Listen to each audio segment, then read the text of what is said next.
127 taon ang nakalipas na nang itinaas ang ating bandila sa Kawit, Cavite.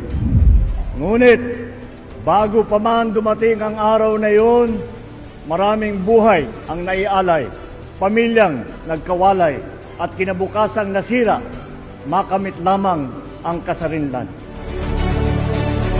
Ngayon, malaya nating na ipapahayag ang ating saloobin nang walang kinakatakutan at malayang nagagawa ang naisin na walang iniiwasan.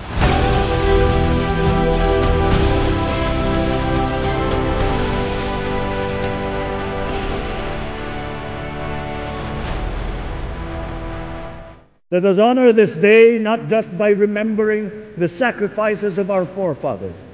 We must live with the same courage and love of country.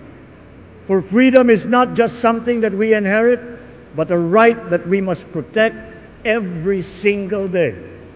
Kaya ngayong araw, habang ipinagdiriwang natin ang ating kalayaan, lalo natin paigtingin ang pagmamahal at paglilingkod sa ating minamahal na Pilipino.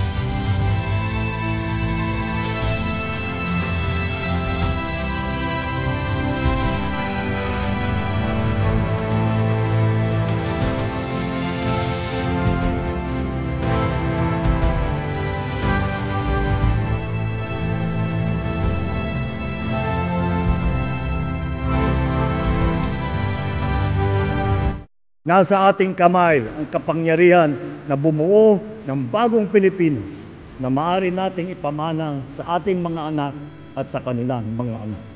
Maraming salamat po. Mabuhay ang ating mga bayani, mabuhay ang sambayanang Pilipinos, at mabuhay ang bagong Pilipinas na ating araw-araw na ipinipili.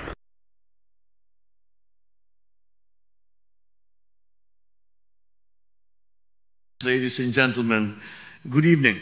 It is always with joy that I once again welcome all of you today as we join the entire nation in this proud occasion of celebrating the 127th anniversary of Philippine independence.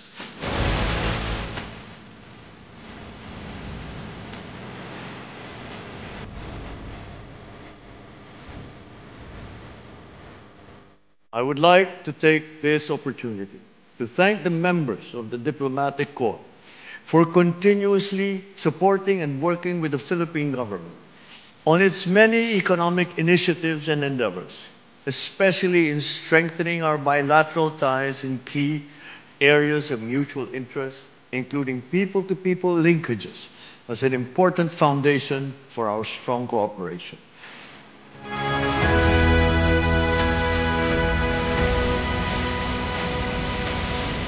I would like to invite everyone to join me in a toast to everyone's very good health and long life, to our enduring friendships, and to the continuing deepening of the ties between our countries and our peoples.